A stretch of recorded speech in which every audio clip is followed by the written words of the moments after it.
Veamos el concepto de sociología y también cómo se fue originando este interés por aprender más sobre la sociedad. La sociología, como concepto, viene de una palabra muy sencilla, que es la palabra societas y la palabra socius.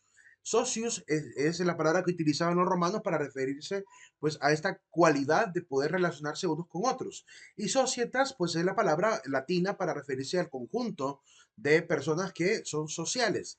Entonces por esa razón la palabra socius se une a logos para formar la palabra sociología. La palabra logos en griego significa estudio o tratado, también significa ciencia, también significa razón, significa argumento, tiene bastantes significados, como 19 significados distintos, pero en este caso sería ciencia o estudio. De lo cual se desprende pues que es la ciencia que estudia la sociedad. Este concepto lo tenemos gracias al fundador de la sociología, que es Augusto Comte. A él se le considera el padre de la sociología. Apareció por primera vez en un curso de filosofía positiva, ¿verdad? Donde él empieza a explicar, obviamente, las cualidades de la sociedad y las etapas incluso de la sociedad. Más adelante miraremos un poquito sobre lo que él expuso en su principal teoría, que es la teoría de los tres estadios o estadios de la sociedad, o etapas de la sociedad. Sociología, por tanto, es el estudio sistemático de la sociedad humana. La sociología no consiste en recoger solamente datos de un tema social u otro, como comúnmente se cree. La sociología es una toma de conciencia, de una manera de pensar y de entender de forma crítica los fenómenos sociales. Intentamos con la sociología pues ser conscientes de lo que pasa con la sociedad para transformarla también, para poder proteger lo que hay que proteger, para modificar lo que hay que modificar. El surgimiento histórico de la sociología pues depende también de la evolución histórica de la humanidad. En cierta manera, pues quiero presentar a continuación una serie de esquemas que es una línea del tiempo donde intento pues mostrar la mayoría de eventos, los más determinantes, que de alguna manera fueron abriendo más y más interrogantes que conllevaron pues al nacimiento de la sociología. En el primer esquema tenemos la edad moderna, cerca de 1 billón de personas a nivel mundial, 1 billón de personas, y van a existir diferentes eventos importantes. Tenemos las tres más importantes colonizaciones de América, el oeste de Europa y de África por los europeos. Además, van a ir apareciendo otros eventos a lo largo de estos años, desde 1775 a 1875. Así que vamos a hablar un poquito de estos 100 años de eventos históricos, que van a ir marcando poco a poco la pauta de lo que después será una cantidad de temas que la sociología va a intentar entender, comprender y describir. Veamos entonces el primer fenómeno. Va a aparecer la ilustración. Es un fenómeno netamente filosófico, pero va a impactar en la ciencia, va a impactar en la sociología, va a impactar en la visión de la historia de la humanidad. La ilustración va a dejar una serie de postulados que más adelante vamos a tocar un poco. Bueno, en realidad a repasar un poco porque tendrían que haberlo visto ya en la carrera de la clase de filosofía. Pero vamos a ver un poco lo que son los postulados, es decir, cuáles son los pilares fundamentales a nivel doctrinal, diríamos, que deja la ilustración para la ciencia y para la sociología. Aparece también la obra del contrato social de Jean-Jacques Rousseau, que junto con otros grandes pensadores como François-Marie Aurèle Voltaire, como Denis Diderot, como D'Alembert, muchos pensadores que van a ir apareciendo en lo que después será llamado la República Francesa, y que con sus obras filosóficas, van a sembrar una semilla, primero de disgusto social, por lo que venía sufriendo el pueblo, la opresión del absolutismo y la monarquía. Y esto va levantando el polvo de la gente que se quita la venda de los ojos de cómo está funcionando la política y abre obviamente una serie de eventos. También aparece pues la muerte de Adam Smith. Adam Smith había escrito La riqueza de las naciones, en la cual defiende pues la tesis del capitalismo, que hasta el día de hoy sigue dando mucho de qué hablar, porque hemos llegado a tener alrededor, después de 1800, una serie de eventos y de circunstancias que de alguna manera generan cierto también enojo por el tema del capitalismo específicamente salvaje. Este capitalismo que no piensa en el ser humano, que piensa solamente en la acumulación del capital y que descuida obviamente la función del trabajo, que es obviamente beneficiar a la humanidad y no beneficiar a un solo ser humano como se manejaba en el capitalismo salvaje. Pero también vamos a ver cuál es la influencia de las religiones, porque hay una específica iglesia protestante que va a impactar tremendamente en la visión capitalista. Más adelante vamos a ver qué estableció Max Weber, que es el que viene a hablarnos de esto, de cómo el calvinismo de esta iglesia nos referimos va a impactar en el desarrollo de lo que llamaríamos más adelante este capitalismo salvaje. Más adelante lo miraremos. Después del capitalismo, pues la gente empieza a esforzarse por producir.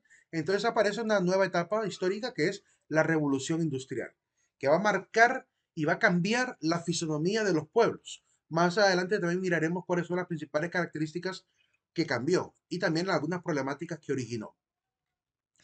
Aparece como invento la locomotora de vapor, que mejora el hecho de transporte también, tanto de pasajeros como también de productos, de materiales, de materia prima, que permite también ir cambiando un poco la fisonomía de los pueblos. El primer tren de pasajeros aparece a mediados de 1800. Luego, Thomas Malthus expone el peligro de la explosión demográfica. Él ve que, bueno, es una simple fórmula. A mayor población, menor recursos. Entonces, por la explosión demográfica se ve como un peligro que hasta el día de hoy seguimos todavía, pues, lidiando con ese gran problema social, ¿verdad? Que los pueblos están repletos de gente. Miren, por ejemplo, la India, cómo hay una sobrepoblación mundial en la India. Vean Brasil. Entonces, y pues Honduras también no está tan, diríamos, sobrepoblado porque todavía hay mucho, mucho territorio, pero porque hay dominio de unos pocos sobre esos territorios, no hay posibilidad de que la gente desarrolle. Entonces, aún así genera un problema porque obviamente la gente no tiene ni siquiera un terreno para construir su propio hogar. Desde ahí ya es un problema social la sobrepoblación, pero aquí en Honduras también la corrupción, no solamente la sobrepoblación. El tema de la fotografía aparece pues para ir haciendo mejores respaldos. Más adelante también aparecerá en la cámara, pues, de la cámara de video, ¿verdad? Que va a mejorar también el guardar los datos. Miren, por ejemplo, cuántos pequeños fragmentos de video hay de la Primera y Segunda Guerra Mundial que sirven de respaldo para poder ver también y hacer análisis sociológico. El telégrafo como medio de comunicación, ¿verdad? Quizá muchos de ustedes no pudieron ver el telégrafo. Yo sí pude verlo en los años 80 y 90. Todavía funcionaba en la zona de Ocotepeque. Utilizando pues el código Morse, permitía la comunicación, mandar mensajitos de 5 palabras, cuando mucho, de 5 a 10 palabras creo que permitían en aquel momento, y costaba como 10 centavitos poder mandar un mensaje de un lugar a otro. Una sola palabra costaba 10 centavitos, con 50 centavos podía mandar un mensaje de 5 palabras. Y pues lo que sí hay que decir es que funcionó muchísimo en todo el mundo y durante la Guerra Mundial jugó un papel extremadamente importante. Comte va a acuñar el concepto de sociología, ahí a mediados de 1800 también. Aparece también el primer movimiento de mujeres que van a intentar en Inglaterra hacer valer el voto, las primeras mujeres que luchan por el sufragio de las mujeres sufragistas. Aparece la primera oleada del feminismo posteriormente, que es el que llamamos feminismo ilustrado o feminismo decimonónico, que lo único que buscaba es la igualdad de derechos para hombres y mujeres.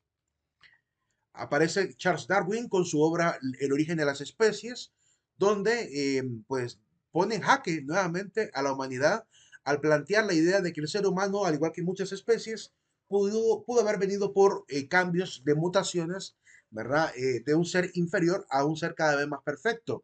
Obviamente eso también genera un problema de carácter religioso, porque por mucho tiempo se creía que el hombre apareció así tal cual somos hoy, pero por la visión de Darwin y lo que después vendrá también otros como Eugene Dubois, que también van a hacer aportes en el caso de la antropología y de la paleontología, entonces vendrán a replantear nuevamente qué tipo de ser humano había antes del humano contemporáneo, humano moderno, diríamos, o el Homo sapiens, como le llamamos hoy en día. Y empiezan a aparecer una serie de hallazgos de antropólogos que empiezan a encontrar osamentas como el hombre de Java, hombre de Pekín o como se llama hoy en día el Homo erectus. Aparece, ¿cómo se llama? El Homo cromañón, el Homo neanderthalensis, aparecen una cantidad de homínidos, ¿verdad? De cráneos, de fragmentos de cráneo, de osamentas, como el Homo de la isla de las flores o el Homo floresiensis, el Homo heidelbergensis, y todos estos respaldos paleontológicos de osamentas o de fósiles de seres semejantes al ser humano, pues vuelven a rehacer y a replantear lo que Darwin había establecido. Cuando muchos quisieron callarlo, pues prácticamente Darwin terminó ganando la partida debido a que, aunque no exactamente es como Darwin lo dijo, pero por lo menos él comenzó con esta idea pues de la evolución humana, aplicando obviamente ciencia contemporánea, ciencia moderna. Louis Pasteur pues desarrolla la teoría germinal de enfermedades infecciosas, lo cual vuelve a abrir otra vez el tema sobre el estudio de las poblaciones y el tema de las pandemias.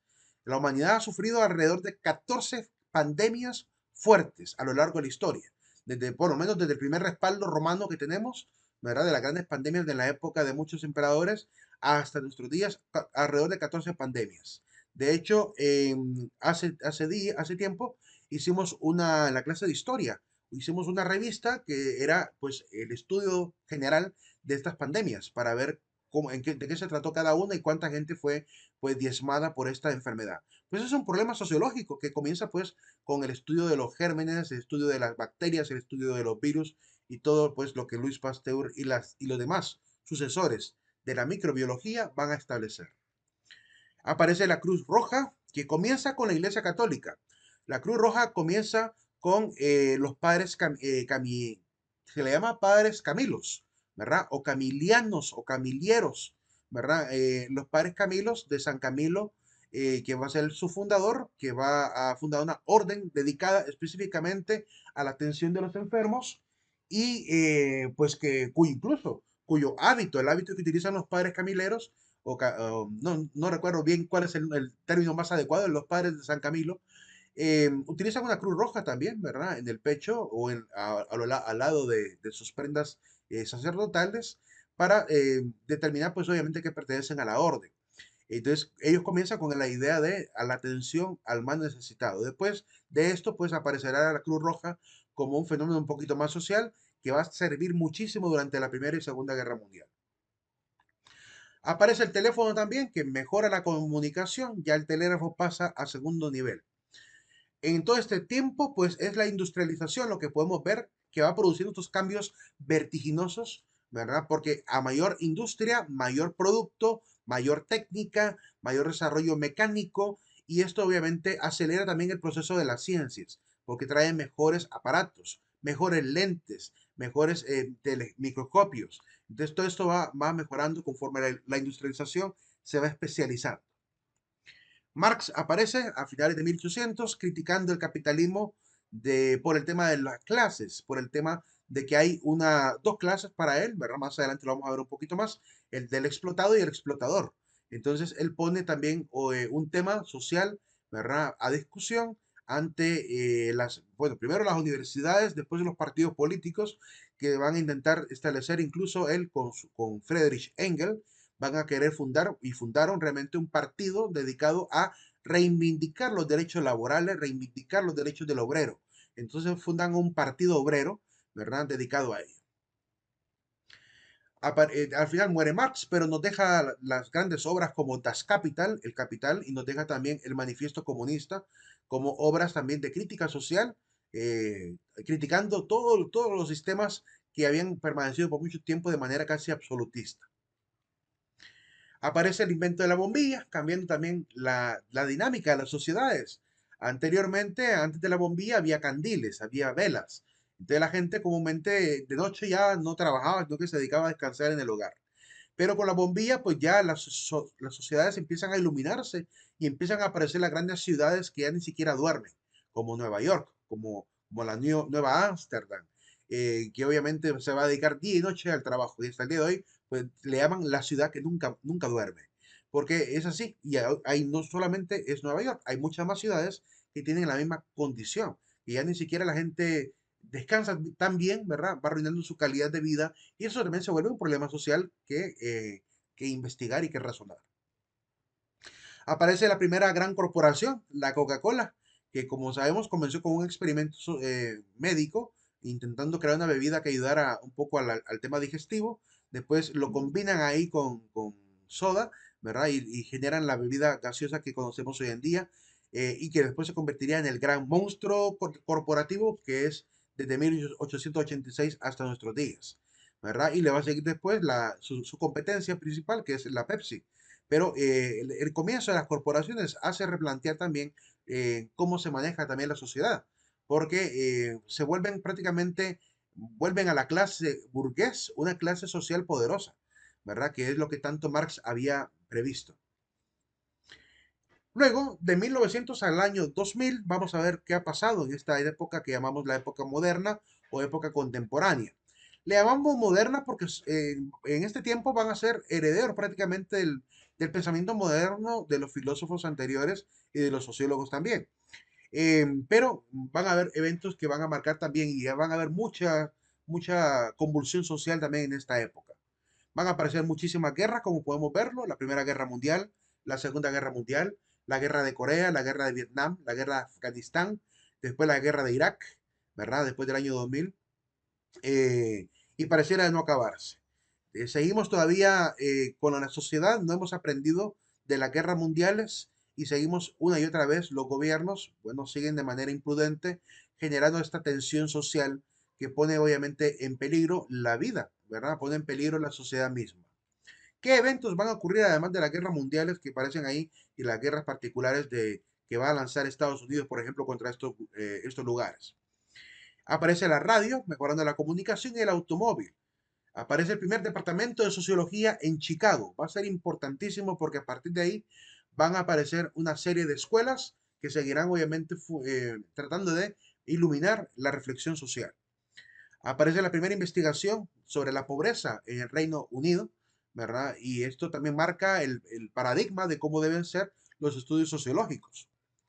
La esperanza de vida para este momento era de cerca de 47 años. Actualmente estamos cerca de 65 para los hombres, 67 para las mujeres en Latinoamérica. En Europa puede andar a cerca de los 72, 75 aproximadamente. Para hombres, respectivamente, siempre es la esperanza de vida menor y para las mujeres siempre unos 2 o 3 años por encima del hombre. Aparece el estudio de Emil Durkheim de el suicidio, que más adelante vamos a ver a qué conclusiones llega. Importantísimo porque es el primer estudio donde él aplica la estadística para estudiar la sociedad. Aparece también la obra de Max Weber, donde empieza a explicar la relación que hay entre capitalismo y protestantismo, porque él encuentra que hay una unidad, sobre todo con la iglesia que ya mencioné, la iglesia calvinista. Más adelante miraremos por qué él llega a esa conclusión y qué impacto genera a nivel social. Aparece el avión también, que modifica también la dinámica del comercio, la dinámica del transporte también, ¿verdad? Facilita muchísimo, lo que vuelve un poco más global el planeta y la sociedad misma, evidentemente. Muere Emil Durkheim a finales de 1900, perdón, a inicios de 1900. Aparece la cadena de montaje de Henry Ford, donde la industrialización pasa de ser una industrialización un poco artesanal a una industrialización mecanizada, ¿verdad? Más automática y más rápida, lo que acelera muchísimo la producción. Aparece también el conocimiento del átomo, lo que va modificando la comprensión de la realidad, la comprensión de la materia y obviamente de las demás ciencias. Aparece también la República Barguandista, ¿verdad? Que comienza con la caída del zar de Rusia y la aparición de Vladimir Lenin, que guiado también por ideas marxistas, él va a intentar instaurar por lo que después conoceremos como la famosa Unión Soviética, que comienza obviamente a inicios de 1900. Aparece la República Bolchevique, que también va a intentar instaurar un pensamiento social, ¿verdad? Intentando obviamente luchar contra el gobierno predominante, que era casi de tipo monárquico, con primeros ministros gobernando, pues aparece una república un poquito más pensada en el sentido social. Muere Max Weber, ahí por 1925 aproximadamente. Aparece la escuela de Frankfurt, una escuela que emigra desde Alemania y llega a Estados Unidos, específicamente a Nueva York, para llevar también la serie de doctrinas de filósofos, de psicólogos como Erich Fromm, como Horkheimer, ¿verdad? Como Habermas, como Theodor Adorno, y esta cantidad de doctrinas y pensamientos y postulados filosóficos van a también cambiar un poco la sociedad. Hasta el día de hoy siguen todavía teniendo un impacto tremendo. Van a originar una especie de socialismo o de marxismo que hoy llamamos pues el marxismo cultural. Más adelante miraremos un poquito acerca de ello. La Gran Depresión de Estados Unidos, después de la Primera Guerra Mundial, pues tuvo un bajón económico que va a afectar no solamente a Estados Unidos, sino a toda América Latina, que dependía en gran medida del comercio con Estados Unidos. Recordemos las grandes bananeras de América Central, por ejemplo, hasta desde Belice hasta Colombia. eh, Van a depender en gran medida con la relación con las bananeras. Y estamos cerca del año 1925, ¿verdad? Para 1929, los grandes líderes de este movimiento bananero, frutero en América, de la piña, del banano, eh, van a obviamente a redoblar esfuerzos para conseguir la mejor cantidad de contratos que le beneficiara a ellos. De hecho, aparece una carta famosa que revela el pensamiento industrializador de los directivos de la United Fruit Company, que es la famosa carta Ralston. Esta carta de Ralston, de Hiller de Ralston, donde él expone a un abogado en Honduras, que es el abogado Luis Melara, y le expone qué es lo que tiene que hacer en Honduras para poder lograr negocios implacables que beneficien el comercio de Estados Unidos, obviamente, estas corporaciones estadounidenses. Evidentemente, la carta demuestra que están preocupados. Si están incluso comprando influencias, vendiendo influencias de forma pues mafiosa, se puede decir, y corrupta, es porque están preocupados económicamente. Realmente quieren conseguir lo mejor posible contratos que beneficien económicamente, quizá para restaurar esta gran depresión que están sufriendo en Estados Unidos. Y obviamente eso genera explotación, genera un gran problema social que se analiza a lo largo de la historia. Aparece la televisión, para muchos la televisión terminó siendo una especie de caja tonta, es decir, una caja que adormece masas, ¿verdad? Y esto, por este motivo, es que se pone también un poco de alerta sobre el impacto que tiene este medio de comunicación sobre la familia. Va rompiendo lazos familiares, después en los años ya 70 y 80 hasta quieren tener un televisor por cada cuarto. Entonces, esto genera más división social y sociológicamente es un problema porque la relación familiar es fundamental. Por eso decimos que la familia es el núcleo de la sociedad. Y si se dañan las relaciones familiares, pues lo que vamos a generar es ciudadanos enfermos. Entonces, genera obviamente un problema social a largo plazo. Le aparece el primer McDonald's como otra de las grandes corporaciones, ¿verdad?, dedicadas a producir comida rápida y que va a cambiar también la dinámica de la sociedad. Va a obligar a la gente a creer que todo tiene que ser rápido, ¿verdad? Y ya nadie se va a esforzar por tener una bonita relación familiar donde se cocinaba el alimento en familia, se comía todos alrededor de la mesa, ¿verdad? Se platicaba después de comer y después cada uno a sus responsabilidades. Se arruina incluso la relación familiar. Porque ahora, pues, el hombre come afuera, la mujer prepara poco para sus hijos, ¿verdad? O manda a traer comida incluso para darle a sus hijos. Eh, Eso va cambiando la dinámica también de la familia. Aparece también el aerosol y después de ello, pues, el impacto que tuvo sobre la capa de ozono, generando, pues, una discusión sobre el problema ambiental.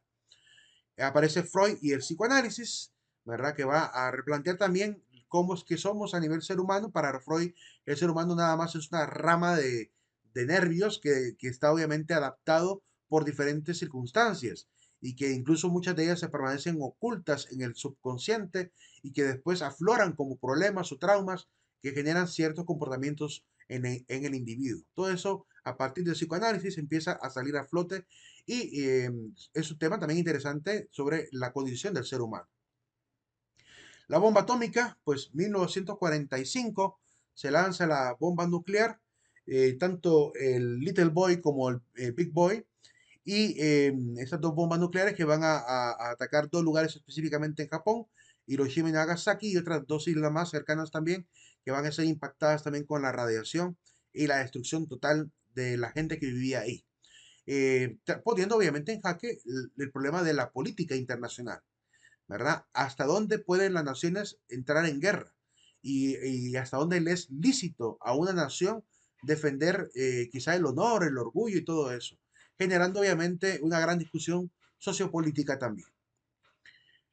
Con Ratsuse aparece con el primer computador, la Z1, ¿verdad? Después vendrán las grandes universidades como la primera computadora, la UNIVAC, ¿verdad? Que van a aparecer también, que son grandes bueno, supercomputadoras diríamos por el tamaño, no por la velocidad, que ocupaban casi todo un edificio, ¿verdad? La ENIAC y la UNIVAC son dos, ¿cómo se llama? Computadoras que ocupaban prácticamente todo un apartamento dentro de las universidades, con ellas con el interés de procesar información, también va a ser utilizado para la ciencia contemporánea. Después aparecerá pues la Internet, ¿verdad? Posteriormente, muy posteriormente, ahí por los años 80. Aparece la televisión por cable, los estudios de ADN, replanteando también el estudio sobre qué es el ser humano en realidad. El estudio del genoma humano abre una cantidad de posibilidades para la comprensión del ser humano. Lanzan los rusos el satélite Sputnik, que se encargaba de medir las presiones atmosféricas y el clima, creo yo, que era lo más que podía hacer, no servía para la comunicación, sino para la lectura nada más atmosférica. Pero ya se pone, obviamente, a un preámbulo de lo que posteriormente será, que nuestro planeta hoy en día tiene una cantidad de satélites que parece basura espacial girando alrededor del planeta, pero que son tan útiles para la telecomunicación, son tan útiles para la comunicación, ¿verdad? Satelital. Aparece Piaget replanteando nuevamente el problema del ser humano a través de los estadios o etapas del aprendizaje del ser humano. Establece cómo debería ser la educación según cada una de las edades, ¿verdad? Estudia estas etapas del proceso de desarrollo del pensamiento humano y obviamente con ello pues abre nuevos problemas sociales que también se pueden estudiar.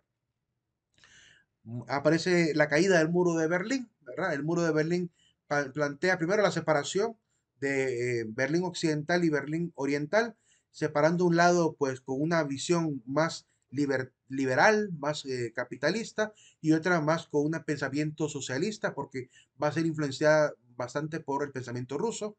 Y después la gran lucha de la gente del lado socialista queriendo pues irse al lado capitalista, la represión que hubo porque no les dejaban pasar. De hecho, hay un caso muy famoso, ¿verdad? De un joven que fue asesinado, no sabemos cuántos más, pero fue asesinado en pleno muro de Berlín. Bueno, en realidad era apenas una alambrada cuando eso ocurrió, ¿verdad? Después mandan a hacer el muro, pero matan a un joven que quería irse del lado socialista al lado capitalista. Eh, Queriendo buscar un nuevo sueño, queriendo buscar una ansia de mayor libertad. Y por eso es que el famoso cantante Nino Bravo, va a escribir la letra de esta famosa canción que se llama Libre. Vean nuevamente la canción Libre de Nino Bravo e intenten entender esa letra en función de alguien que quiere traspasar una alambrado para huir de la represión militar que había en el lado pues represivo de Berlín. Eh, pues esa canción de Libre, de los supuestos cardenales que aparecieron, pues en realidad se refiere a las llagas de las balas y se inauguraron en la espalda del joven que quiso pues buscar una nueva oportunidad de libertad. De eso habla la canción. Parece una canción bonita, inspiradora, pero habla de algo trágico, ¿verdad? De algo que ocurrió. Pues esto abre también el debate, ¿verdad? De qué estaba pasando socialmente en ese lado para que la gente no quisiera permanecer ahí. La expansión rápida de las sociedades universitarias van a ir apareciendo poco a poco en toda Latinoamérica, en toda Europa y en todo Estados Unidos. Esto genera pues el nacimiento de muchas universidades que van a ser las cunas de sociología, porque ahí van a estar los departamentos de sociología funcionando. Así como la escuela de Frankfurt salió de la escuela de Goethe allá en Alemania, ¿verdad? Y se va a Estados Unidos a otra universidad. Va a ser la universidad la que va a provocar pues también el surgimiento de los estudios sociológicos. Aparece la segunda oleada del feminismo, donde van a luchar no solamente por el tema del sufragio, sino también por los derechos laborales. Así que aparece como segunda oleada, reivindicando el derecho del sufragio que habían luchado en Inglaterra, pero en esta ocasión ya más a nivel también latinoamericano y a nivel también de Estados Unidos. Aparece el movimiento afroamericano en Estados Unidos, los años 60 y 70, luchando por el tema de la igualdad. A pesar que había supuesta libertad para el afroamericano, había mucha represión, hubo persecución, hubo muerte, hubo mártires como Malcolm X, como, ¿cómo se llama?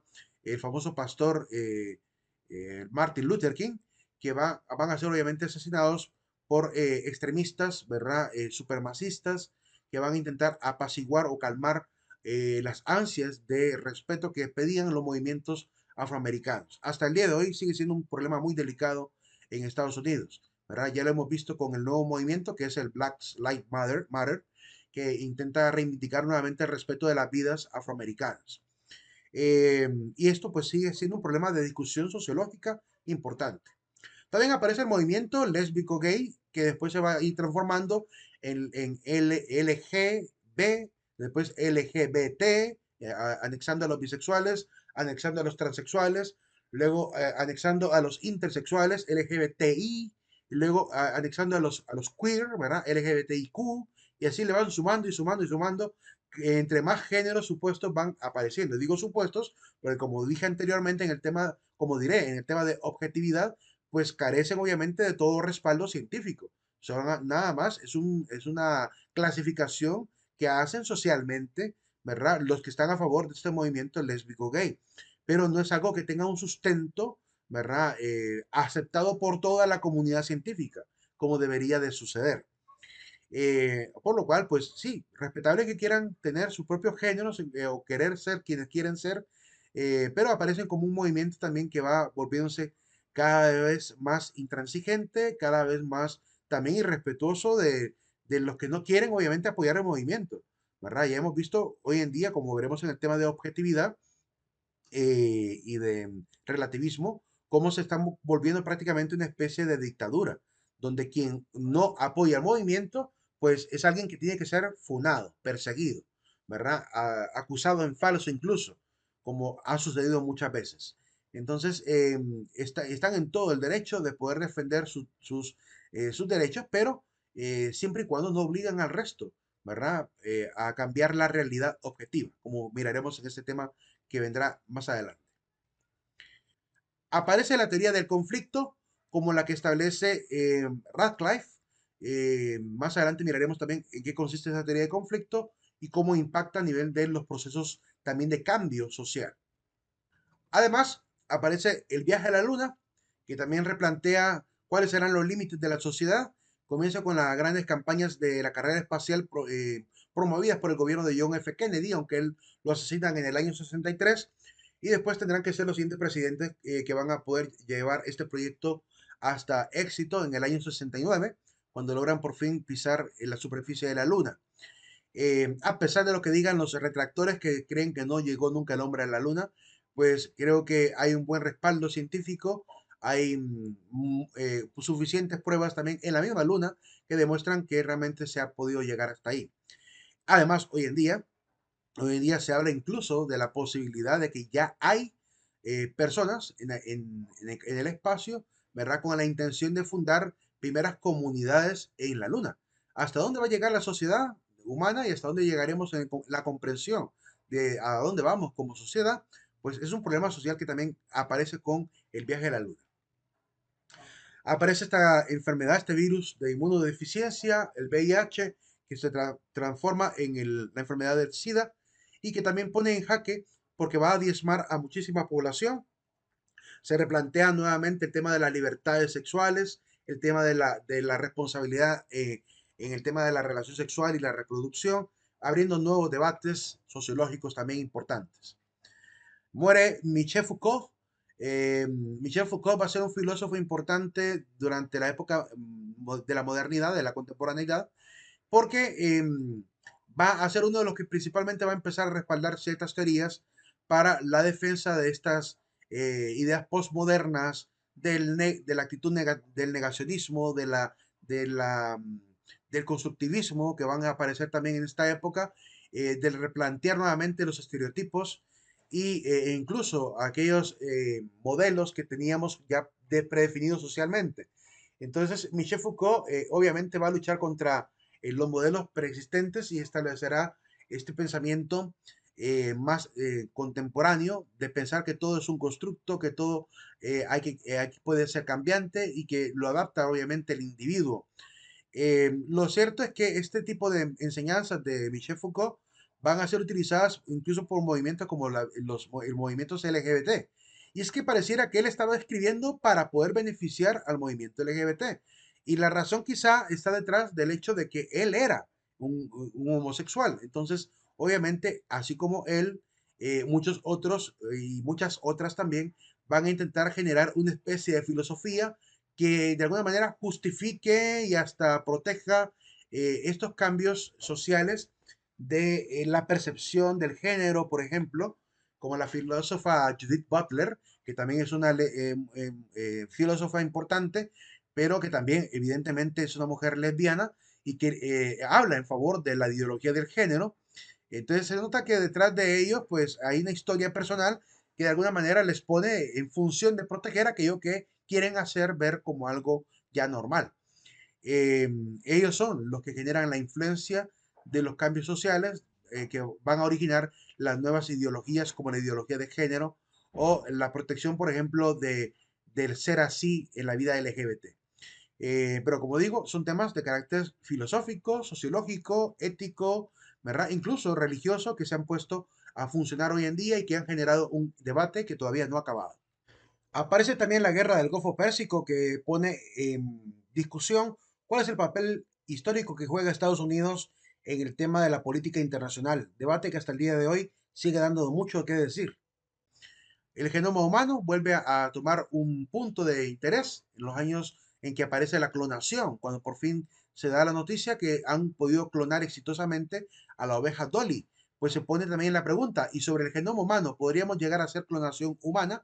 Generando una serie de debates que hasta el día de hoy siguen siendo temas de debate importante, aunque se ha puesto un poquito más frenada esa situación de clonar a seres humanos por el tema de no violar el principio de la dignidad humana que ya habíamos establecido o hemos conversado en filosofía y que también veremos como uno de los principios de la objetividad, en el tema de la objetividad.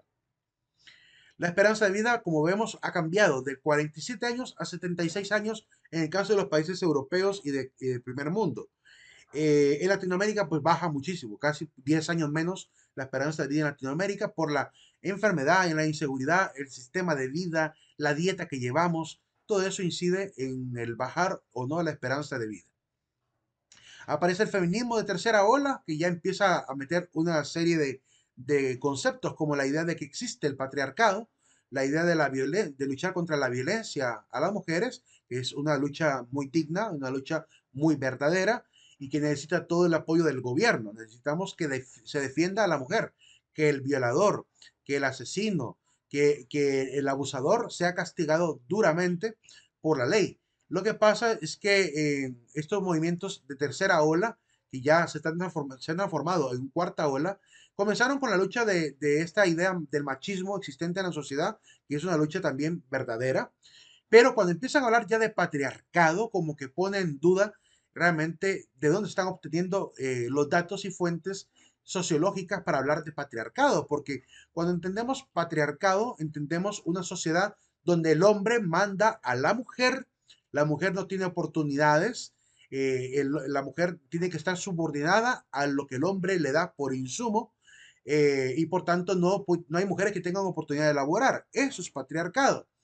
Sin embargo, vemos que hoy en día hay mujeres que son gerentes, mujeres que son especialistas, doctoras, mujeres que están en todos los ámbitos sociales, que se han entrado en todos los deportes.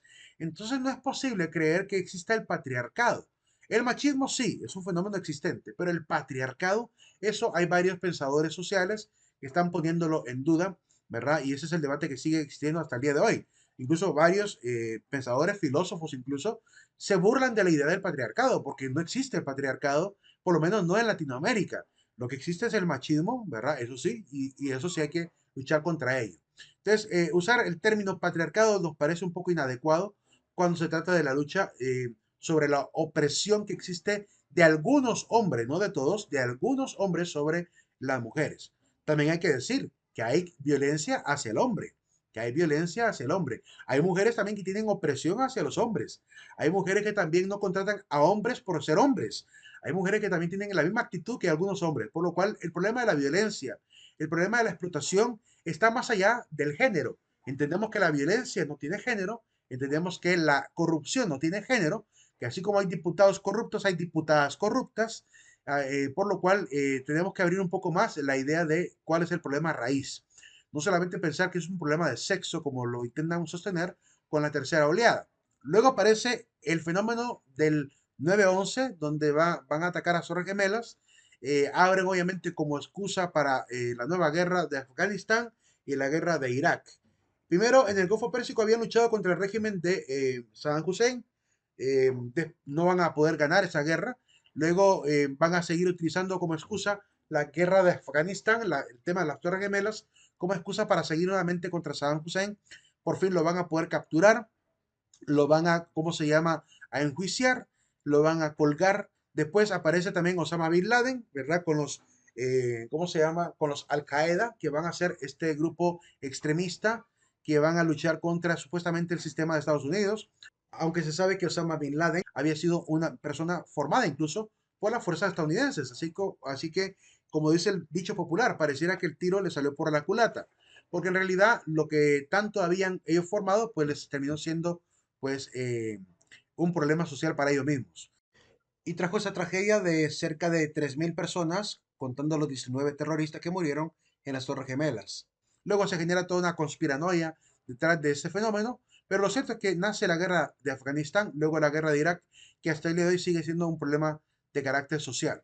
Eh, y también hoy se está abriendo también el lado hacia la guerra iraní, la guerra en Siria, ¿verdad? Ellos entran a estos lugares supuestamente con la esperanza de ser los grandes libertadores. Sin embargo, como lo ven la mayoría de sociólogos, es más bien un tema de opresión, ¿verdad? De un gobierno sobre otro gobierno, ¿verdad? Y ante ello, pues la ONU, pues pareciera que no puede hacer nada, porque el gran monstruo que es hoy Estados Unidos, a nivel político, a nivel armamentista, pues obviamente tiene en jaque al resto de naciones. Hay pocas naciones que se atreven a pararle la cara, ¿verdad? Como Rusia, como China, ¿verdad? Y a no seguirle el juego a Estados Unidos. Pero la mayoría de países, por lo menos latinoamericanos y algunos de Medio Oriente, están prácticamente doblegados ante la fuerza de Estados Unidos.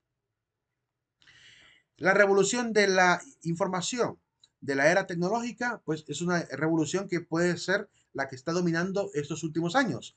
Desde la aparición de los primeros computadores personales, que aparecen obviamente con la famosa computadora Macintosh, la computadora también que van a sacar los de Microsoft, la 1.0 y todas esas computadoras primeras, que van a ser obviamente las que van a poner el punto de partida para la carrera, pues también informática, la lucha informática de mejorar las condiciones de las computadoras personales, cuando los monstruos de la informática antes que ellos, como IBM, no creían en ese sueño de que los ciudadanos comunes y corrientes podían llegar a ocupar una computadora.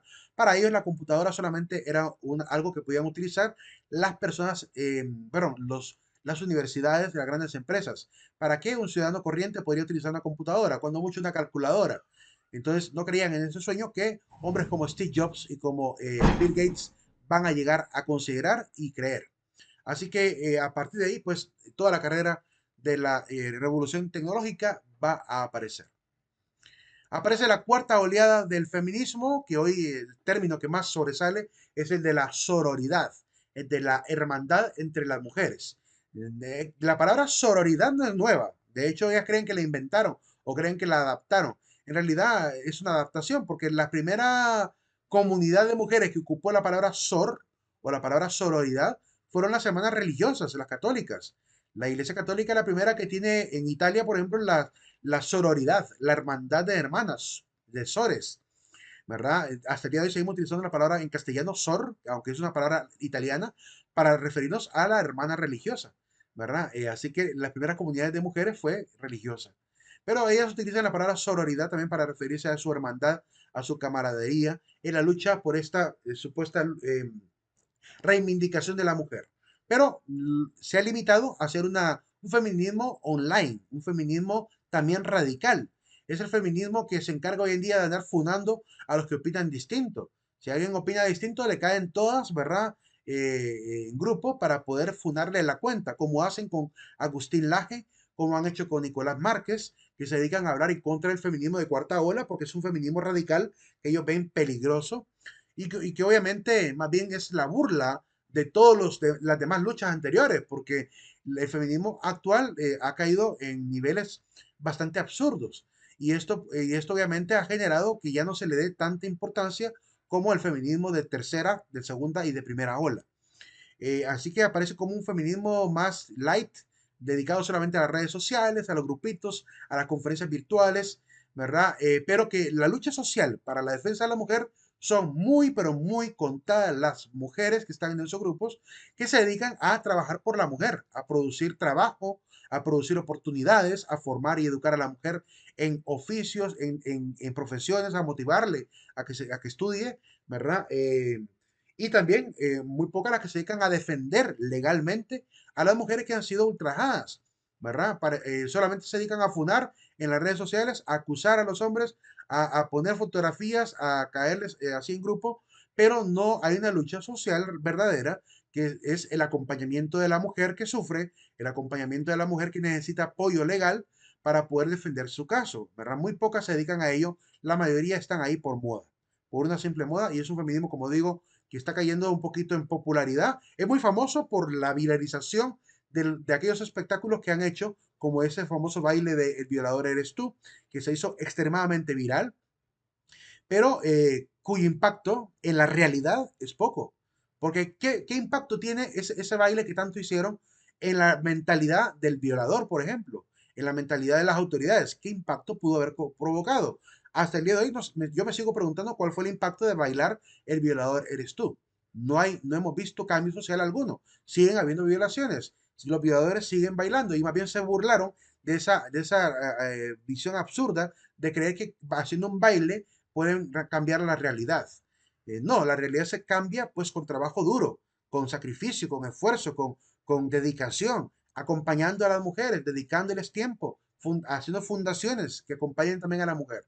Pero obviamente como que algunas todavía no han comprendido que esa es la manera en que las anteriores mujeres del feminismo habían trabajado, ¿verdad? Organizándose no solamente en páginas web, sino organizándose en la vida real, ¿verdad? En la vida tangible, ¿verdad? Trabajando por la mujer y la promoción incluso de sus oportunidades. Aparece el impacto, por tanto, del feminismo actual, ¿verdad? Que como hemos dicho, ya no es un impacto tan positivo. Hoy mucha gente siente cierto repudio hacia el movimiento feminista, anteriormente no. La mayoría de la gente se unía al movimiento feminista, apoyaban el derecho de la mujer por el voto, apoyaban por el tema laboral de la mujer, no se oponían a eso, la mayoría de hombres no lo hacían. Estábamos completamente de acuerdo con esa lucha. Muy pocos hombres de pensamiento cuadrado no lo hacían. Pero hoy en día pareciera ser una mayoría de hombres la que realmente ya no quiere apoyar este feminismo porque obviamente se ha encargado solamente de intentar ridiculizar al hombre, intentar hacerlo ver como el agresor constante, como que no hubiese diferencia entre hombres buenos y malos. Esa generalización apresurada. Cuando vean el tema de falacias, ahí verán esa falacia llamada falacia de generalización apresurada eh, o inadecuada que suelen utilizar muy a menudo ellas para atacar al género masculino, al sexo masculino. Eh, pues obviamente eso genera repudio hacia el movimiento y no van a tener el apoyo. Son muy pocos los hombres que aún cuando han atacado a los hombres se prestan a apoyar el feminismo actual. Muy pocos hombres. Y casualmente una gran parte de ellos son de la vida LGBT, es decir, no son heterosexuales, ¿verdad? Son muchos heterosexuales los que están en contra de ello y una gran mayoría de homosexuales los que se ponen a favor del feminismo contemporáneo. Eso dice mucho sobre cómo es percibido el movimiento feminista hoy en día. Este primer evento de cuatro que vamos a ver, cuatro eventos históricos importantes, eh, planteó obviamente una nueva interpretación de la sociedad. ¿Cómo comenzó la Revolución Francesa? No comenzó porque de pronto vino alguien y dijo, salgamos a la calle y matemos a Luis XVI. No, es decir, esto es un evento que viene desde hace años antes, muchos años antes. Estamos hablando que la Revolución Francesa se realizó entre los años 1789 a 1799. Hubo ahí un paso intermedio entre la Revolución y la Asamblea y el surgimiento de la República, porque va a meter las manos este militar llamado Napoleón Bonaparte, que se va a querer hacer de un poder absolutista, queriendo tomar en su propia condición de militar la autoridad de emperador, se autoproclama emperador. Entonces, por esas circunstancias se detuvo la lucha social de la Revolución Francesa. No fue una revolución pacífica, fue una revolución de armas, hubo mártires, incluso de los mismos que fueron revolucionarios, murieron por los mismos revolucionarios, como el caso de Robespierre, de verdad que va a ser obviamente asesinado, bueno, va a ser llevado a la guillotina, acusado de traición. Y así muchos otros también pudieron haber sido acusados entre los mismos revolucionarios de traición. Pero ¿cómo comienza ideológicamente la Revolución Francesa? Primero hay que ver una serie de eventos. Las causas que llevan al nacimiento de la Revolución Francesa van a ser los siguientes. Hay causas económicas, hay causas sociales y causas ideológicas. Primero la causa económica, la crisis financiera que vivía el pueblo, pagando impuestos, pagando diezmos, ¿verdad? Al rey y a la iglesia, y eso obviamente traía el sangrado del bolsillo del ciudadano de a pie. Y por esa razón, obviamente, van a empezar a ver la opulencia en la cual vivían, pues, los famosos nobles, ¿verdad? La grandes fiestas que se hacían en el Palacio de Versalles y toda esta situación de gran abismo que había entre los ricos y los pobres. Esto empieza a despertar a la gente.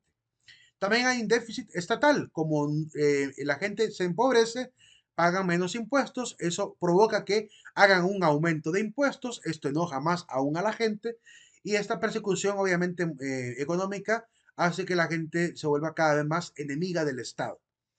La subida de precios, por tanto, el aumento de los impuestos es lo que realmente genera como causa económica este enojo social.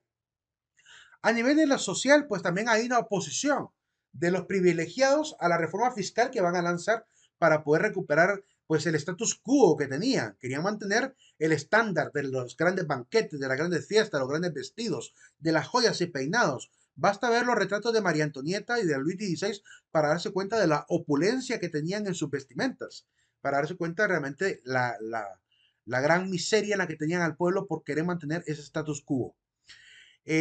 También hubo afán de poder de parte de los burgueses, que no querían estar bajo el mando de un monarca y querían ellos más bien convertirse en una especie de nueva élite, de nueva clase social, diríamos. Y las clases populares, la gente de a pie, que también se va a prestar a la lucha, ¿verdad? Para poder cambiar esta dinámica de la opresión económica que tanto venían sufriendo. Pero también ideológicamente van a haber algunos elementos importantes. Ya mencionamos la ilustración. La ilustración va a traer una serie de enseñanzas, de doctrinas, como más adelante vamos a mencionar, que van a querer cambiar obviamente la mentalidad del hombre para hacerlo salir, como dice el mismo fundador, uno de los fundadores de la ilustración, que es Emmanuel Kant, hacerle salir de su pobreza o de su miseria mental, de su puerilidad, dice él, en la obra que es la ilustración. Entonces quiere sacar de la pobreza mental de la gente que no aprende a salir de sus circunstancias porque no ha querido él y le quiere hacer ver a los ciudadanos a través de esa obra que si el hombre sufre es porque él no ha querido tomar una determinación clara. Y por tanto esto genera también el levantamiento de la gente, que se da cuenta que para salir de la circunstancia de opresión, la gente tiene que ser unida, ¿verdad? Para luchar contra la opresión. También la independencia de Estados Unidos, ideológicamente, pues enseña a los franceses que si los ingleses pudieron liberarse en Estados Unidos de la fuerza del rey de Inglaterra, pues ¿por qué no podría hacerlo el francés en Francia? Así que como efecto dominó, ellos van a tomar también esa gran noticia que viene desde América, ¿verdad? De decir, wow, se quitaron de encima al rey, se independizaron del rey, y nosotros, ¿por qué no podemos quitarnos de encima al rey? Ya se imaginan cómo pudo haber sido esa cantidad de tertulias públicas y privadas que aparecieron, donde la gente dialogaba en secreto o en público sobre cómo cambiar la dinámica social. Estos son los eventos que van a marcar realmente la Revolución Francesa y van a generar el cambio social del Estado monárquico a la caída de la monarquía y el absolutismo y el nacimiento de la República Francesa. Hay que entender también que la independencia de Estados Unidos no fue algo fácil. Va a comenzar desde 1775 a 1783, ¿verdad? En el año 76 se firma la Declaración de Independencia, pero aún después de la declaración siguieron varias guerras independentistas. Así que fue un proceso largo. No se puede lograr un cambio social en tan poco tiempo.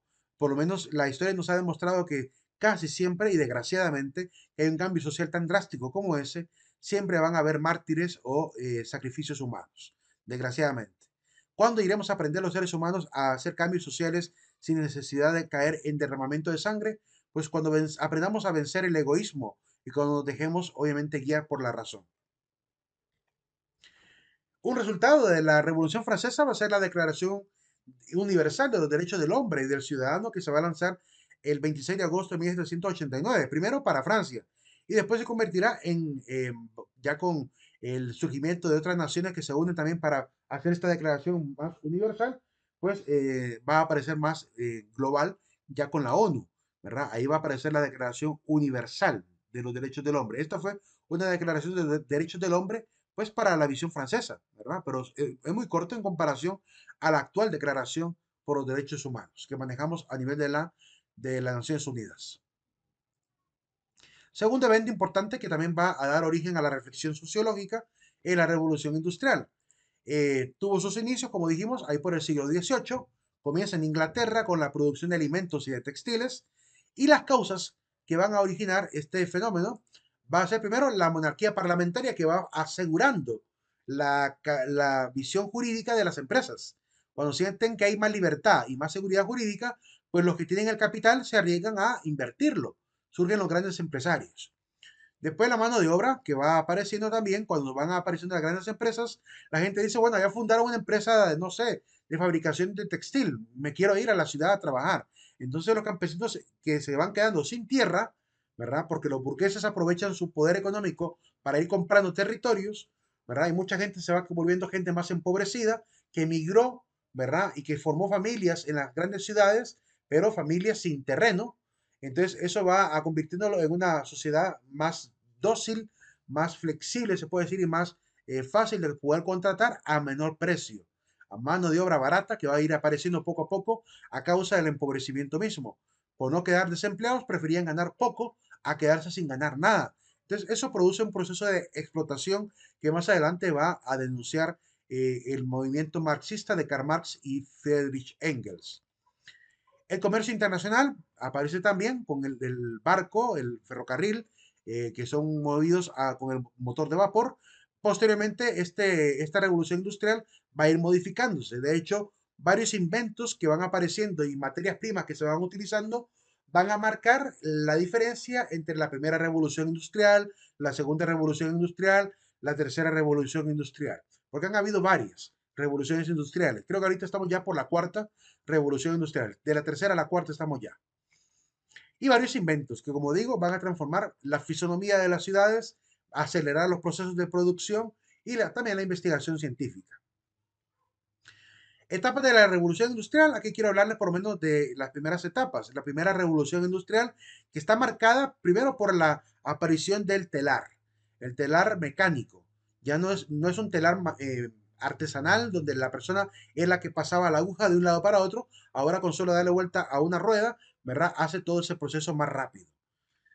Además, la aparición del telégrafo, como lo mencionamos anteriormente, la máquina de vapor, el motor a vapor, que da origen pues a los ferrocarriles también y a los barcos de vapor. Esta es la primera revolución industrial y estos son los principales inventos que van a dar origen a esta revolución.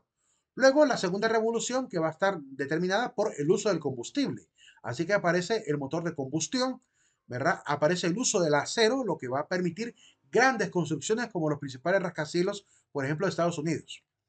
La aparición del control de la energía alterna, ¿verdad? De la corriente alterna, que comienza con las investigaciones de grandes físicos, ¿verdad?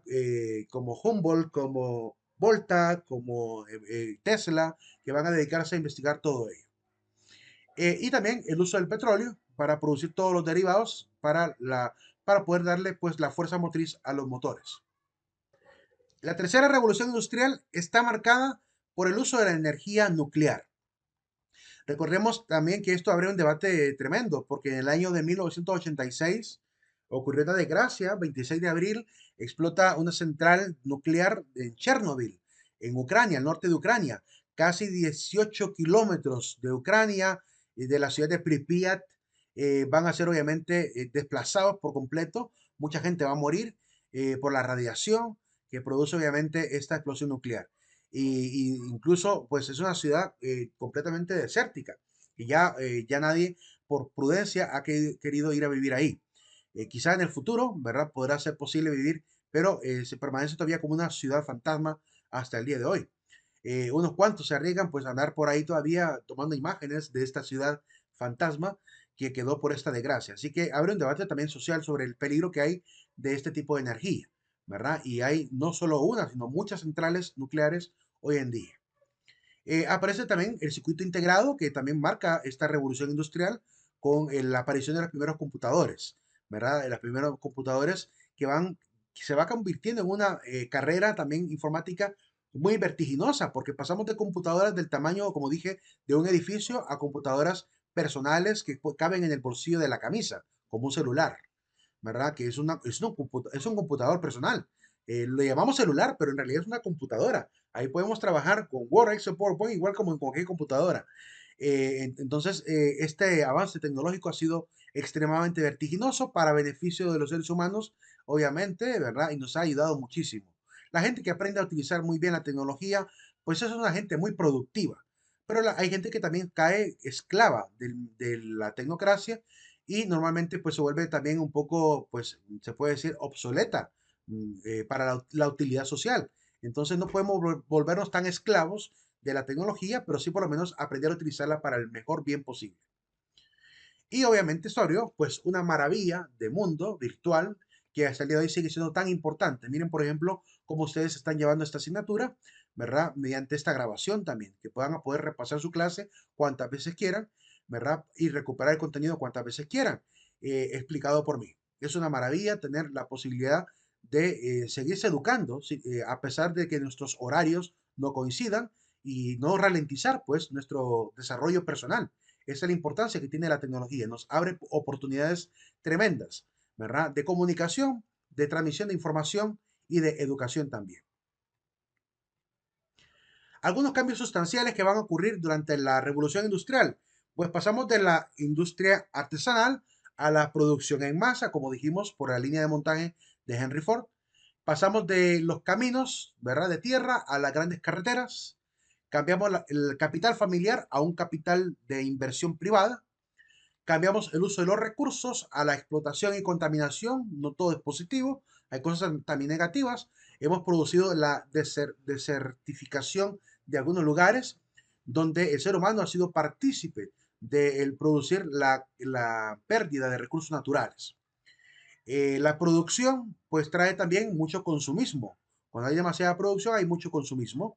La unión familiar pues se transforma en desintegración familiar porque las grandes familias se van a... Miren cuánta gente ha migrado a Estados Unidos. El padre de familia o incluso la esposa se va a trabajar porque busca mejores oportunidades donde hay más industria, donde hay más oportunidad laboral.